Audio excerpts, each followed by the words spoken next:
In the evening, the streets remain bustling with people.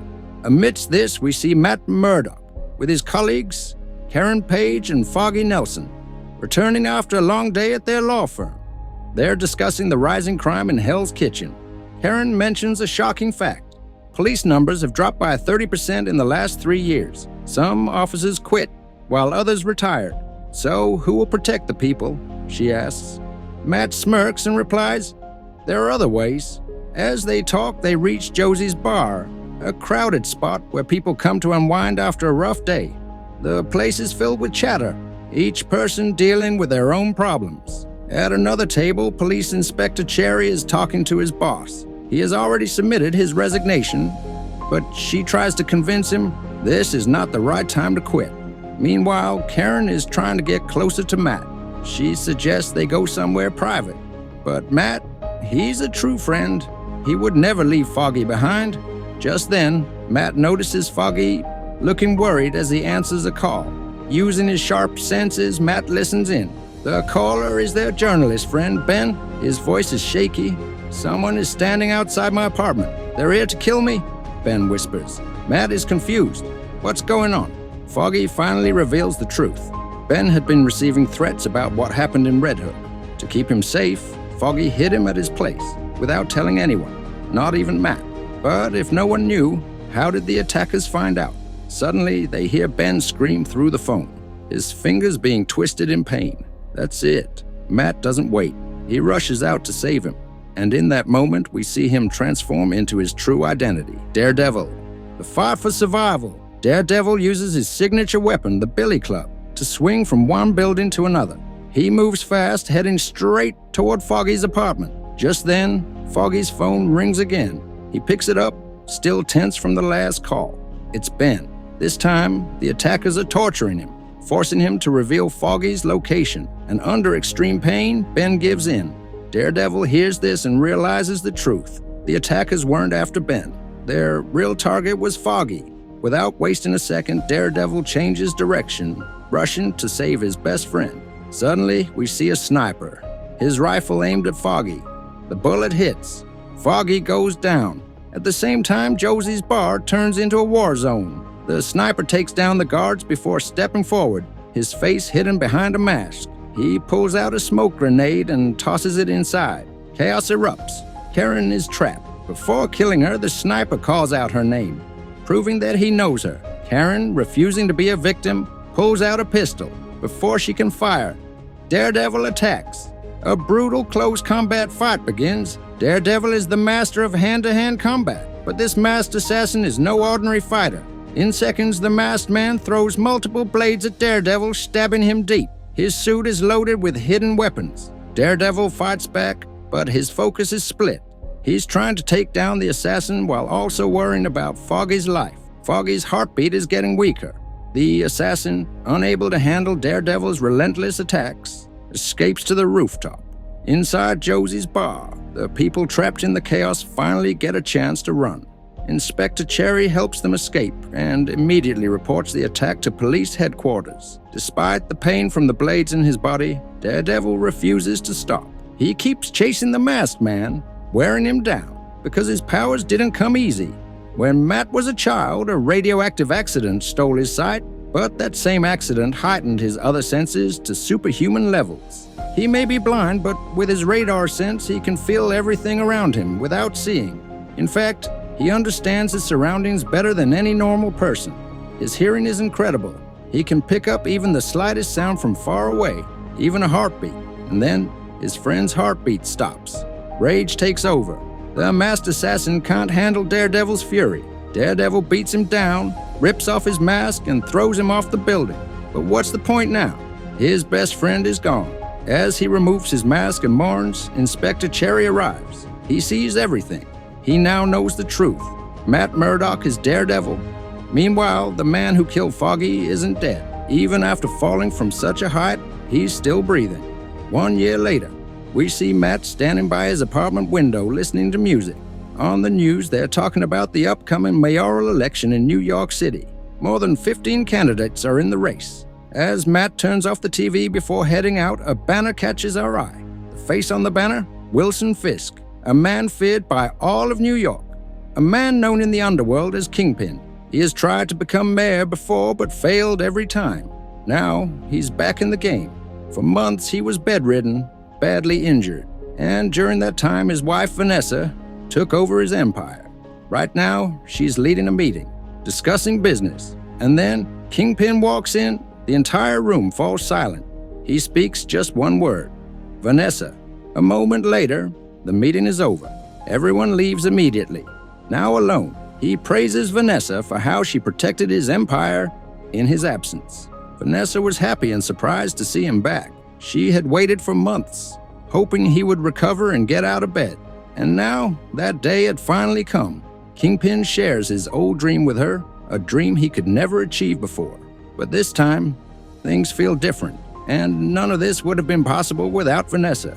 It was her money that made everything work, and now his sources have just bought 50,000 signatures. If this goes through, no one will ever be able to call their business illegal again. This means he's planning to manipulate the mayoral elections in a big way.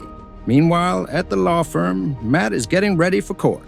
Today is the final verdict for his late friend Foggy Nelson's case. Benjamin Leonard Poindexter, the man who, in a fit of rage, killed 11 innocent people that night, has been sentenced to life in prison. Karen is also there for the final hearing. After that night, everything changed for him. Karen left Matt, and this is the first time they're seeing each other again. Neither of them ever imagined that one tragic night could change their entire lives. That night, Matt swore he would never become Daredevil again. During the conversation, he invites Karen for coffee, but she refuses. She is not here for him. She's here for Foggy. She has no interest in reuniting with Matt. Before leaving, she hands him something. It's something she found that night at Josie's bar, the night Foggy was killed. Maybe Foggy's murder wasn't random. Maybe it was part of something bigger. Later that night, Wilson Fisk is back in the headlines. He's everywhere, because this is all about money. He has bought the news channels, and not just that. His IT team is flooding the internet with viral memes. Slogans like "Fisk will fix" are spreading fast, and some blind followers are already falling for it. Wilson Fisk was rigging the elections all along. That's why he was doing all this. The next day, Matt was sitting idle at the law firm, scrolling through his laptop. That's when his colleague Kirsten handed him a task. At 3:30 p.m., he had a meeting with a client named Heather Glenn at Manhattanville Coffee Shop. But Kirsten was busy preparing a statement, so she sent Matt instead. Turned out Kirsten had played a trick on them. Heather Glenn was actually a therapist, and she had come here to meet a patient because Kirsten asked her to. And Matt, he was there to give legal advice. Both of them were shocked when they realized what had happened. Heather then explained that she and Kirsten were old friends. She'd been single for a long time and never wanted to settle down with anyone. Maybe that's why Kirsten set this up. At first, things felt a bit awkward, but once they started talking, the conversation went on for hours. Back at the office, Matt lashed out at Kirsten for tricking him. But Kirsten wasn't stupid. She could see through Matt's emotions, which meant mission successful. And instead of scolding her, he should be thanking her. By the next night, the election results were out. And the worst happened. Wilson Fisk won. It was the biggest gift Vanessa could have given him, served on a silver platter. At the victory celebration, Fisk reveals Vanessa's secret affair. The man's name? Adam. Vanessa begs Fisk not to kill him, and Fisk makes a promise he won't kill Adam. While Matt is stepping into a new relationship, Fisk is being sworn in as mayor. He addresses the people of New York, making big promises. The crowd cheers and celebrates, believing a new era is about to begin. But they don't realize the truth. Fisk isn't a savior. He's a wolf in sheep's clothing. A few days after Fisk became mayor, something unexpected happened. One evening, a man was walking through the train station when he saw something disturbing. 3 men beating up a helpless guy. This man wasn't the type to look away when he saw injustice. So, without a second thought, he jumped in to help. He was strong enough to fight them off alone. So the 3 men attacked him together. During the fight, one of the attackers accidentally fell onto the train tracks and was hit by a train. Later, the shocking truth came out. They were undercover cops. The police immediately arrested the man at gunpoint. In jail, they beat him up brutally, trying to force him into confessing a crime he didn't commit. But the man refused to confess. He kept saying, "I didn't kill that officer. I was trying to save that boy's life. He fell onto the tracks by accident." Matt was at the station for a different case when he overheard their conversation. Curious, he went to meet the arrested man, whose name was Hector Ayala. Matt wanted to know if Hector was telling the truth. Hector explained everything. Those cops were in plain clothes, so he didn't know they were officers. He thought they were beating that man, so naturally he stepped in to help. And then the accident happened. Since he never pushed the cop, why should he plead guilty? After hearing the whole story, Matt offered to take the case. But Hector didn't have the money to hire a lawyer. Matt simply smiled and said, "I own my own law firm. I'll fight your case for free." This was the kind of case Matt couldn't ignore. The police were framing an innocent man. Back at the firm, Matt discussed the case with Kirsten and Cherry. Cherry, now working with Matt after retirement, was concerned.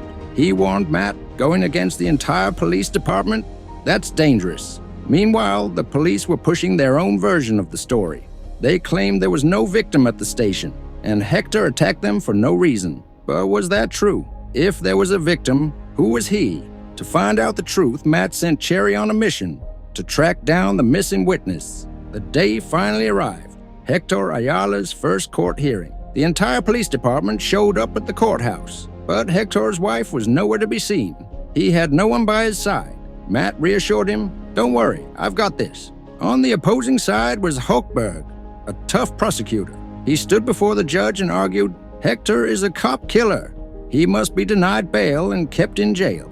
Matt barely got a chance to speak. Before he could even present his argument, the judge ruled in favor of Hochberg and ordered Hector to remain behind bars. Still, Matt pushed back, saying, "Hector Ayala served in the military for 15 years. His record has always been clean." But the judge wasn't interested. It doesn't matter. One murder changes everything. After the hearing, Kirsten and Cherry went to find Hector's wife. They needed to know why she didn't show up to support her husband. She told them, "Hector isn't the same man anymore. He has changed." But she didn't give any clear answers. Meanwhile, they needed a suit for Hector's next hearing. Since Hector's wife was busy talking to Kirsten, Cherry went inside to get the suit and stumbled upon some critical information. Meanwhile, the funeral was being held for the officer who died on the train tracks. The police commissioner was furious about the whole situation, but his anger exploded even more when Mayor Wilson Fisk arrived. Fisk, once the king of crime, was now the most powerful man in the city, and the commissioner would have to answer to him. Fisk tried to smooth things over, saying, "Let's move past the past. Let's focus on a brighter future for New York." But the commissioner wasn't having it. He looked Fisk in the eye and said, "You're just a kid who wants everyone to love him, but it's too late for that. A gangster will always be a gangster." And then, with a cold stare, he gave Fisk a direct warning. In 1874, Mayor Vance's time in office lasted just 1 month. "My mission is to make sure your time as mayor lasts even less than a month." This was a direct threat to Fisk. He had struggled for years to get this position, and now the commissioner was talking about taking it away in an instant. Fisk was furious inside, but he knew if he wanted to keep his power, he had to stay calm. Somehow he needed to win the commissioner over. Meanwhile, Cherry discovered a Hector's secret, and when he told Matt, Matt was shocked. He rushed to the prison to confront Hector. "Why did you hide the truth from us? Why didn't you tell me you're a vigilante? That's your white tiger?" A vigilante is someone who takes the law into their own hands to protect the innocent. Hearing this, Hector got angry. "So, you've been spying on me?" He explained that on the night of the incident, he wasn't wearing his suit and he didn't have his amulet. So, technically, he didn't lie.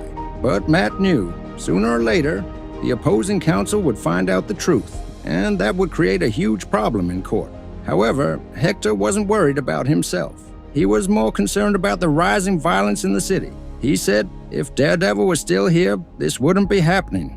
What he didn't know was that Daredevil was sitting right in front of him, smiling. The next day, the police commissioner walked into the mayor's office with his resignation letter. He refused to take orders from a criminal like Fisk, and if he resigned, many officers would follow him. That would turn into a big issue, and eventually, people would start talking about removing the mayor. But Fisk had already planned for this. He was a master strategist, always one step ahead of his enemies. From the first meeting, he had gathered intel on the commissioner. The commissioner wasn't foolish either.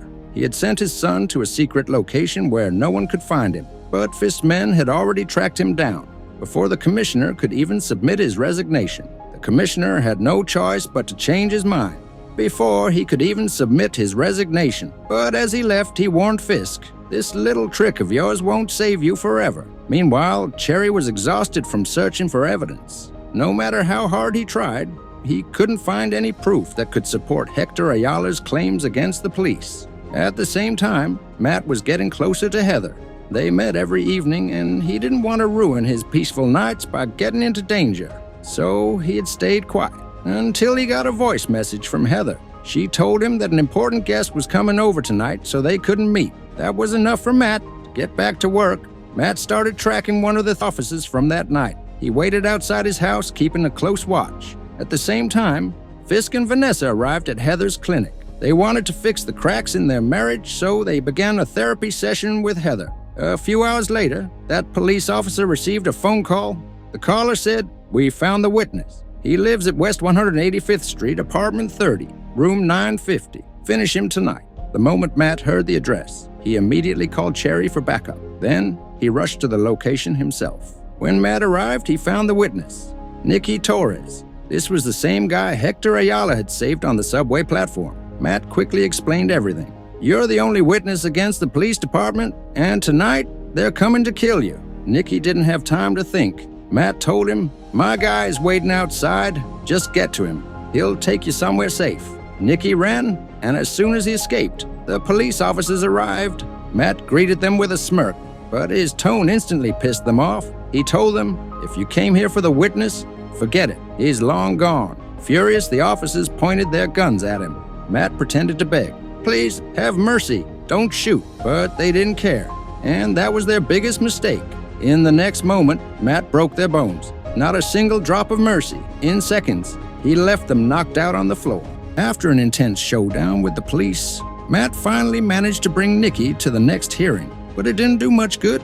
At the last moment, Nicky changed his statement. Matt had no other choice, so he revealed Hector's identity. This proved that Hector was the vigilante known as White Tiger, and that he had gone to the platform that night to save Nicky. With this revelation, the case swung in their favor, and they won. Mayor Fix didn't take it well. Everyone knew Fix hated vigilantes because they kept interfering in his shady dealings. The next evening, when Hector went out on a mission as White Tiger, he had no idea that someone was watching his every move. In the darkness, a shadowy figure approached him, and the next moment, a loud gunshot echoed. Hector collapsed to the ground, and then silence. After Fix became mayor, crime in New York skyrocketed. The very next evening, near Red Hook Port, another incident took place. A lunatic attacked two truck drivers and hijacked their truck. The following morning, Mayor Fix was informed, but he brushed it off like it didn't concern him. He claimed he was above all this now, but his hands told a different story.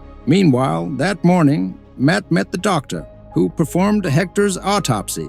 The bullet was fired from close range, but no shell casing was found. Just then, Hector's niece, Angela, arrived. She was furious at Matt. She couldn't stop crying, blaming him for her uncle's death. If he hadn't revealed Hector's identity, no one would have come after him. And she was absolutely right. She also knew the police weren't going to do anything. There would be no justice. Matt couldn't bring Angela's uncle back, but he assured her one day someone would track down the person responsible for his murder. That same evening, a masked man was making his way through an underground railway tunnel, carrying a young boy. This guy was definitely connected to the murals painted all over the city wall, a secret that would leave you stunned. Meanwhile, Fix was still struggling with Vanessa's so-called betrayal, trying to fix their relationship. But Vanessa stood her ground. She never cheated. Fix was the one who disappeared without a word. She didn't even know if he was ever coming back. During that time, Vanessa met Adam. What was so special about Adam? Dr. Heather Glenn asked. Vanessa gave a small smile. His hands, they had magic. Hearing that, Fix lost it. Cut the crap! Where is Adam now? He demanded. Vanessa and Heather just shook their heads. Vanessa knew one thing for sure. Fix wasn't the forgiving type, and she was right. Adam was locked up. Fix was hard to figure out, but Vanessa knew him better than anyone. The real question was, could he ever forgive her? Because in his world, forgiveness didn't exist. As she spoke, tears welled up in her eyes. Meanwhile, Matt had started training again. And you know what that means? On the other side of the city, that masked man was draining blood from a guy's body, collecting it in a bottle for something. Matt's law firm was in trouble. They were running out of money and shutting down was just around the corner. The next day, we found out the guy who stole the truck worked for a gangster named Luca. And the owner of that stolen truck, that was Victor. Both had their own gang. To keep the peace and avoid a full-on war, Luca had to pay Victor $188 million.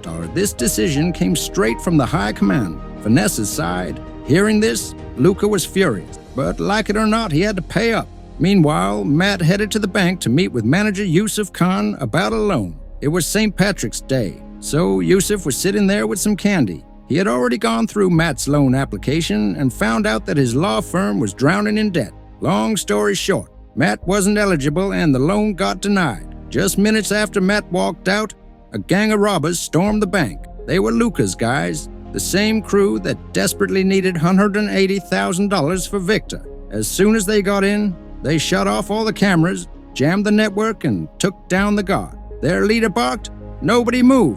Hands up!" Panic spread instantly. One brave guy tried to fight back, lunging at a masked robber, but it was no use. Within minutes, they had everyone on their knees. Yusuf Khan was terrified, and things got even worse when the phone lines were cut.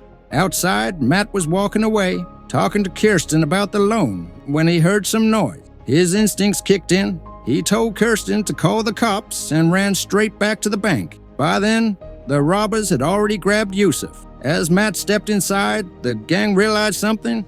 They hadn't even locked the front door. But it was too late. Matt was taken hostage along with the others. Yusuf was shocked to see Matt again. He thought he was gone, but Matt had a special skill. He could recognize people just by listening to their heartbeat. He focused, listening carefully, picking out each of the robbers, and waited for the right moment to make his move. Outside, police sirens filled the air. The robbers had no clue how the cops got tipped off, but their leader wasn't backing down. He turned to Khan, trying to intimidate him. "Who's the manager?" he asked in a cold voice. Khan, nervous, replied, "The manager's off today." One of the robbers smirked. "Then you're opening the locker." Khan panicked and messed up. He agreed to open the locker, but there was a problem. He was just the assistant manager. He didn't have access to the bank's main vault. Matt knew this. He leaned in and whispered to Khan, "Don't open it. Just stall them. Buy the cops some more time." Meanwhile, the robbers already had a backup plan in place. Sensing things might go south, they demanded 3 getaway cars outside the bank. They told Detective Kim she had 30 minutes to make it happen, and they made one thing crystal clear. If the cops tried anything smart, it wouldn't end well for the hostage. Kim agreed to their terms, but set one of her own. Released 2 hostages to build trust. The robbers took the deal and let 2 people go.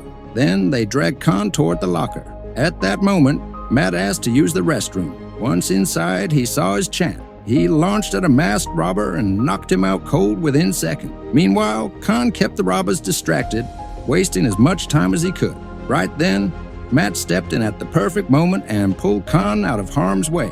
That made 2 robbers down. Their leader, unaware of what was happening, reached out to his crew on the radio. Matt had no choice but to respond. "What the hell is taking so long?" the leader barked. Matt, keeping his voice deep, replied, "The manager was stalling, but I gave him a little motivation." The leader didn't recognize Matt's voice and assumed it was one of his own men. But the danger wasn't over yet. 3 armed robbers were still upstairs with the hostages. Matt had a plan. The contents of that locker could buy them all some time. So he started opening it. Khan was shocked. "That locker has a 4-turn tumbler system," he said. "That means over 1 billion possible combinations. There's no way to crack it randomly." But Matt did. Khan stared in disbelief. How the hell did a lawyer know tricks like that? Meanwhile, Detective Kim was busy working on Luca's right-hand man, trying to get inside his head. Inside the locker room, there were over 1,000 deposit boxes, each requiring 2 keys, one from the bank and one from the box owner. That made it nearly impossible to figure out which box the robbers were after. Matt quickly searched the masked man's pockets and found a key. That's when it clicked. The robbers were after a priceless diamond. Outside, the cops had made up their minds. They were going in. Matt wasted no time. He grabbed Khan and the diamond, heading straight for the robber's leader. At just the right moment, he tossed the diamond toward him. The distraction worked. Right then, the police blasted their way in, flipping the entire situation in seconds. The robbers didn't even have time to react. But their leader was no fool. He had already slipped into a police uniform to escape unnoticed. Before leaving, he handed the diamond to his female accomplice. "Get this to Luca," he ordered. That's right, one of the hostages was working with them the whole time. But Matt had already picked up on their heartbeats. He knew exactly who they were. One by one, he hunted them down and took them out. But the diamond? That was still a mystery. Before leaving, Matt casually grabbed a piece of candy from the bowl on Khan's desk. Later, Khan realized Matt had put the diamond back in the candy bowl before leaving. Just when it seemed like all the chaos was over, something shocking surfaced. A railway worker found a body near the track. At the same time, a sanitation worker was scrubbing a mural off a wall and saw something so disturbing it made his blood run cold. Meanwhile, Luca walked into Mayor Fix's office. The topic, Victor's $1.8 million payout. But Fix wasn't about to make things easy. Instead, he gave Luca a deadline, pay up by the end of the week. Luca smirked. "Careful, Mr. Mayor. That $1.8 million might cost you more than you think." Fix clenched his jaw, rage boiling inside him, but he stayed calm. "Make that $2.8 million, 18 for the debt, 10 for the disrespect." Luca's eyes narrowed. "You're not part of this underworld anymore. Stop picking fights you don't need." With that warning, he turned and walked out. A little later, the same sanitation worker, the one who had seen something terrifying on the mural, walked into the mayor's office. He told Fix that the mural was made of human blood. It was so disturbing that Fix immediately called for an emergency meeting. Meanwhile, Hector's niece, Angela, arrived at Matt's office. She'd come for a reason. She told Matt that her uncle had been on a secret mission. He was investigating something big. That mission? It was tied to the mysterious disappearances happening across the city. Hector had even warned Matt before. People were vanishing without a trace. Here, Matt advised Angela to stay out of it. This was dangerous, and getting involved could put her in serious trouble. But Angela had no intention of backing off. She was determined to finish what her uncle had started. She didn't have all the details, but she did know one thing. Every single kidnapping had happened near the old Q line, an abandoned transit route. Matt refused to help her and once again told her to stay away. Angela had come hoping for support, but when she got Matt's response, she simply repeated something her uncle used to say: "If you can do something yourself, don't wait for anyone else." And today, she realized just how right he was. By then, the meeting in Fix's office had already started. 12 murals had been found across the city, and inside them, the DNA of 18 people. But there was a pattern. Each mural contained 5 different DNA profiles. If every mural held 5 profiles, that meant there were at least 60 victims in total. The commissioner suggested making this public, warning people through the media. But Fix immediately shut that idea down. "If we put this out there," he said, "that person will know we're onto him and disappear." That night, the monster struck again. 2 more girls vanished. Meanwhile, Matt had learned about the man behind those paintings thanks to Cherry. His art was spread all over the city, and he always signed it, Muse. After another stunt by Muse came to light, the mayor saw an opportunity for himself. Using this case as a cover, he formed a task force filled with a bunch of thugs. Fisk informed the commissioner that this unit would have special privileges and complete freedom. No body cameras, no restrictions. On top of that, Fisk would have full control over the task force. The commissioner had no choice, and soon, the unit was officially assembled. That night, we see Angela wandering around the old Q line. This meant she was continuing Hector's mission, trying to gather information about the missing people. A few hours later, Matt received news of her disappearance. Hector's wife called him, saying Angela hadn't returned home yet. She had told her aunt she was going to meet Matt, but when Matt was asked, he said he had already met her earlier that day. Matt immediately sensed danger.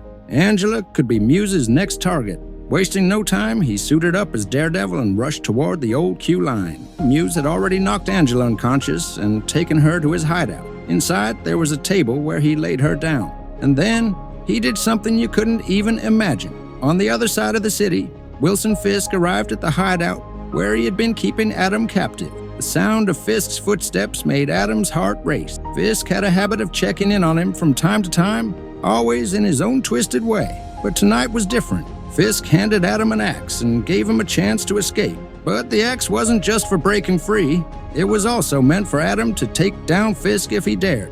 Back at Muse's hideout, he sensed something off. He stepped outside to check and saw a shadow charging toward him at full speed. And man, it was Daredevil.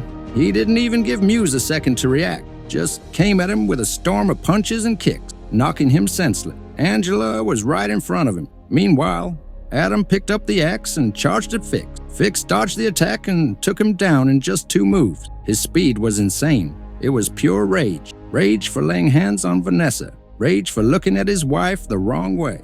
On the other side, Muse had regained his balance and struck back. But Angela's heartbeat was slowing down. The whole place was heating up. That's why Fix's fingers always had scars. Yet every time, he told Vanessa he had changed. If this was change, imagine how cruel he must have been before. Meanwhile, Muse and Daredevil fought fiercely for a long time. In the end, Daredevil took Muse down and saved Angela just in time.